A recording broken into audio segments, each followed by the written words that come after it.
دل کا مرض ہے، آپ کو دل کا مرض ہے تو آپ آرتھوپیڈک سرجن کے پاس نہیں جاتے، اور وہ آپ کی مدد کر بھی نہیں سکتا۔ اگر آپ چلے بھی جائیں تو بولے گا کہ بھائی ہڈی کا کچھ ہے تو بولو، میں آرتھوپیڈک کا آدمی ہوں، یہ کیس کارڈیاک ہے، قلب کا ہے، فلاں کارڈیولوجسٹ کے پاس جاؤ۔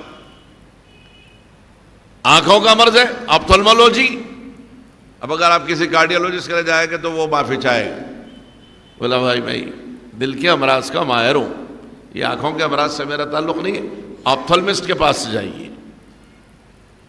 ایک نظام ہے پورا، وہاں جاتے وقت کبھی نہیں سوچتے کہ غیر اللہ سے مدد مانگ رہے ہیں، نہیں سوچتے، کبھی نہیں سوچتے، بے دھڑک یہ دیکھے بغیر چلے جاتے صاحب ایمان ہے، کافر ہے، یہودی ہے، مجوسی ہے، عیسائی ہے، کون ہے، نہیں دیکھتے۔ مرض آیا ماہر کے پاس چلے، معالج کے پاس۔ جس طرح جسمانی امراض کے لیے اللہ تعالیٰ نے ان کے علاج کے لیے یہ اسباب بنائے، علوم پیدا فرمائے، پھر ان علوم کے ماہرین پیدا فرمائے، اور ان ماہرین کے ذریعے اپنے بندوں کی وہ مدد فرماتا ہے۔ مستعان حقیقی وہی ہے، کسی ڈاکٹر میں آپ کو شفا دینے کی طاقت نہیں ہے، اور نہ ہی کوئی ڈاکٹر کسی کی موت کو زندگی سے بدل سکتا۔ اگر ایسا ہوتا تو دنیا میں ڈاکٹر نہیں مرتے، اگر ایسا ہوتا تو کسی ڈاکٹر حکیم وید کو موت نہیں آتی۔ معلوم ہوا یہ سب اس کا کھیل، دوا انہیں دیتا، شفا انہیں دیتا، کوئی ڈاکٹر کسی کو دوا نہیں دیتا، اور جب وہ چاہتا تو دوا شفا کا نہیں زہر کا کام کرتی، اور جب وہ چاہتا تو زہر ہلاکت کے کام نہیں آتی بلکہ شفا کا کام کرتی، اس کے اختیار میں ہے سب۔ امراض جسمانی کے ازالے کے لیے تو طبیب کے پاس جاتے، ڈاکٹر کے جاتے، حکیم کے پاس جاتے، وید کے جاتے، ہومیوپیتھی والا ہے اس کے پاس چلے، ایلوپیتھی والا اس کے پاس چلے، یونانی میڈیسن والا اس کے پاس چلے۔ اب تو بہت سے اور طریقے بھی آ گئے ہیں علاج کے، ریفلیکسولوجی آ گیا ہے، ایکیوپریشر آ گیا ہے، ایکیوپنکچر آ گیا ہے، بغیر دوا کے علاج ہو رہا ہے۔ سر میں درد ہے، یہ انگلی یہاں سے دبائیے، سر کا درد چلے جائے گا۔ پیٹ میں درد ہے، پاؤں کی یہ دوسری انگلی کی یہ ٹپ دبائیے، چلے جاتا ہے۔ سائنس ہے، تحقیقات کی کہ کہاں سے۔ دیکھیے اس کو سمجھنے کی ایک آسان بات بتاؤں، کچھ شدبت میں بھی اس فن کو جانتا ہوں اس لیے عرض کر رہا ہوں۔ آپ سوچیں گے کہ بھئی سر میں درد ہے یا انگلی دبانے سے سر کا درد کیسے جاتا ہے، حتیٰ کہ قلب کا درد بھی، دل کے درد کے لیے بھی بعض نرو پوائنٹس ہیں، ان پہ پریشر اپلائی کیجئے، دل کا درد چلے جاتا ہے۔ آپ پوچھیں کہ کیسا ہوتا ہے، دل تو یہاں ہے، نرو پوائنٹ یہاں کیسا ہے؟ ایسے ہی ہے جیسے پنکھا یہاں ہے، سوئچ وہاں ہے۔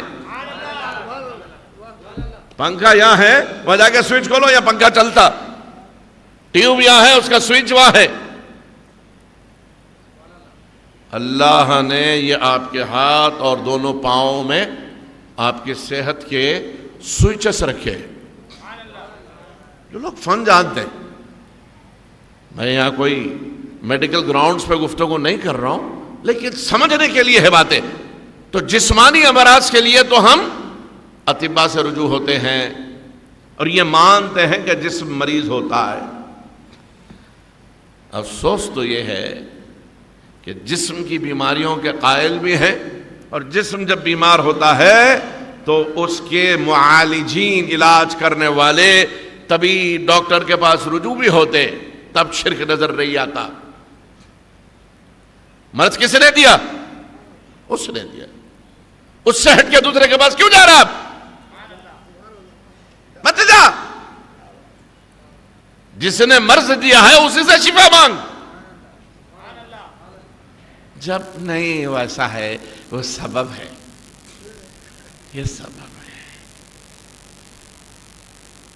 بالکل اسی طرح جب جسم بیمار ہوتا ہے تو ڈاکٹرز حکیم وید آپ کی مدد کرتے ہیں، اور یہ مدد کی طاقت ان کی ذاتی نہیں ہے، اللہ کی دی ہوئی ہے۔ اگر کسی طبیب یا ڈاکٹر کی ذاتی طاقت آپ مانتے ہیں تو شرک ہے۔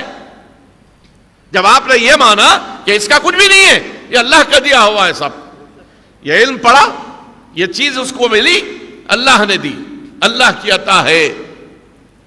ایسے ہی جب روح بیمار ہوتی ہے تو پھر روحانی ڈاکٹرز کے لے جانا پڑتا ہے۔